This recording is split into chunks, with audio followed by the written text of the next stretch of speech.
Hi, I'm Ignatius Fernandez and I'm your instructor for business statistics.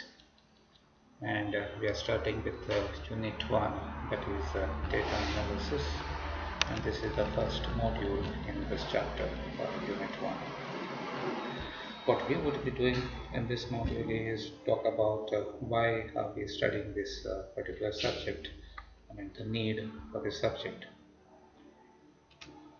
Now, the main reason why we are studying this subject is to able to have some techniques uh, that will help us in analyzing a physical process around us. Now, that can be anything. Let's say, for example, suppose you have a picture like this, and you want to analyze something about this picture. Now, there is water here, there are clouds, there are stone mountains. So, a certain kind of analysis. Whereas if you look at the picture here on the right hand side, this provides a summary of the population growth in a particular country from 1901 to 2011. Now this is more of a numeric data that we are trying to study, and this data we have been able to put into a form so that some information can be derived from this picture. And that is exactly the role that is played by statistics. It will provide us with some techniques to analyze a particular data.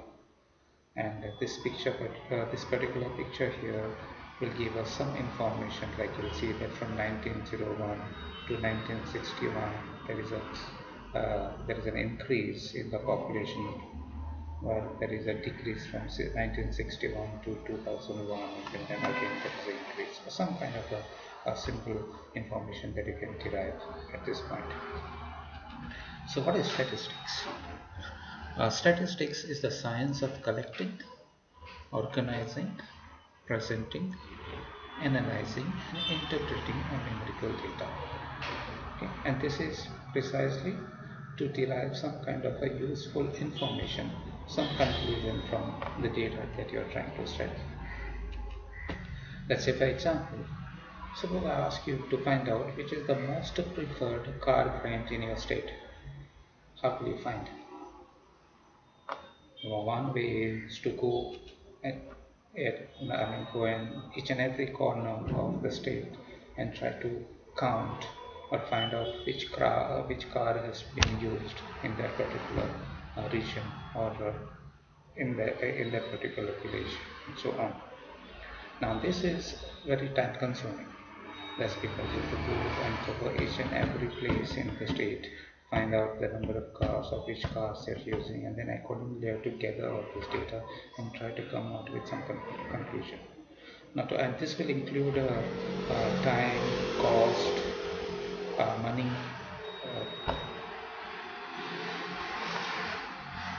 So what is a better way of doing it? We can try to find out this data from other alternate sources. Let's say, for example, magazines or articles. In case some information available in magazines or articles, we can use that. Or you can go through some journals to get this data. Or internet, try to search for this particular data on the internet. Or we can visit some random places in the state, if not all, and try to gather the information that you need. Or the other way in this particular example is you go to the showrooms of each of the car brand and try to gather data of how many cars have been sold in the last year, which are the brands, and then accordingly you know which are the brand that has been sold the most in that particular period that you are trying to study. Or the other way is just stand on the road and try to count the number of cars that are passing by. You have to just sort of tally and note down which brand of car is passing by, and then accordingly that data you can compile and derive or try to find out which is the most preferred car brand in that particular region. Besides this, why do I really need to learn statistics is to be able to effectively conduct research later when you become a manager, and want to study or carry out a research based on your sales, then you'll have to know statistical tools so that you are able to conduct a good research. You should also know what kind of a data that you should be collecting to study a particular problem. To be able to read journals and other academic work, unless you have a background, a statistical background, you won't be able to read or understand the various journals that are usually published. And then to be a critical and analytical thinking skills. uh, Now this is very important because based on the work that you read, you should be able to interpret or carry out your own thinking process based on that. Most importantly, you have to be an informed consumer. Tomorrow when you see a particular picture in a newspaper, you should be able to know what the picture is trying to tell you. And also, statistics will also help you to know when you need services of a statistician. Whenever you are carrying out a particular project, you'll know when to approach a person. Now let us say, for example, I want to convey to you the spread of COVID-19 virus uh, in other countries as compared to China. Now if I have to collect the data for this particular problem, we have a big Excel spreadsheet where I country-wise give you the number of the COVID cases and then try to compare with the cases in China. Now, this will be a huge data and you may not be able to derive good information or good conclusions from it. So, statistics will also help you to compile this data and put into a form where you can understand it. Like in this picture, a simple picture will give you an idea how the cases have increased or decreased in other countries as compared to China.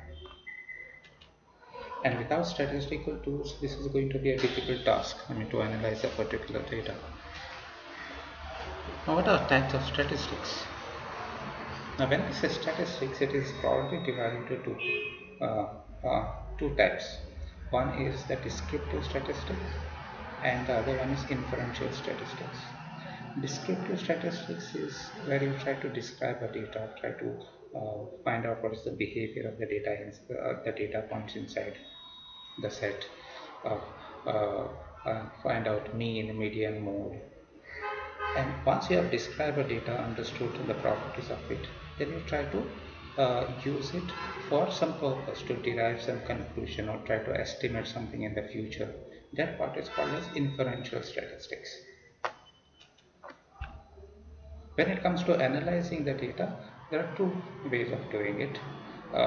One is called as the qualitative analysis, the other one is quantitative analysis. Quantitative analysis is more of a numeric sort of a thing where you associate a value or find out some values like mean, median, mode for a particular data. Qualitative is more of a, say for example, you are trying to find out what is the color of hair of the people in a particular population. This is qualitative. It's not really a numeric data. Let's say the example that we considered earlier, where we are trying to analyze this data, it is more of a qualitative. Maybe we are looking at the water, the clouds, maybe the color of it, that sort of thing. Whereas the picture on the right, it is more of a quantitative. There are numbers involved here. We are trying to study a particular trend, or we are finding the average, that sort of a thing. So what we do is to analyze a particular population, because it is not possible to go to each and every object or the point in the population.